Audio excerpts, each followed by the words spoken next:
তোমরা সবাই আমার দিদি কি করছে?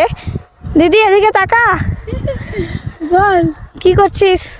এই যে বিল থেকে মাটি নিয়ে যাচ্ছি, ভীষণ ভারী। আস্তে। তো একটু মাটির দরকার ছিল মায়ের, ওই জন্য মাটি নিয়ে যাচ্ছি। আর গুনুকে দেখো আমার ভিডিও বানাচ্ছে, বলছে এই ভিডিওটা তো দিবই দিব, তাই জন্য ভিডিও বানাচ্ছে আর আমি মাটি নিয়ে বিল থেকে যাচ্ছি। এগুলো কাজ করে আমাদের একটু অভ্যস্ত আছে, যেহেতু আমরা গ্রামের মানুষ। শহরে বিয়ে হয়েছে ঠিকই, ছোটোবেলা থেকে তো গ্রামেই বড় হয়েছি, তাই এই কাজগুলো একটু হলেও পারি আমি। তো এখন মাটি নিয়ে বাড়ি যাচ্ছি।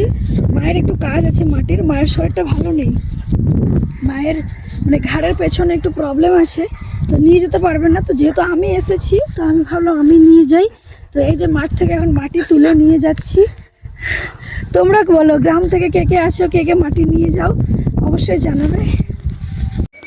তো যেহেতু অনেকদিন কাজটা ছেড়ে দিয়েছি, তাই একটু কষ্ট হচ্ছে। আর বেশিরভাগ টাইমটা আমার বাইরে কেটেছে, স্কুলিংটা পুরো বাইরেই করেছি, তার জন্য সময়টা অনেক দিতে পারিনি। তাও আজকে চেষ্টা করছি, পেছনে কাকিও আছে। কেমন লাগলো ভিডিওটা?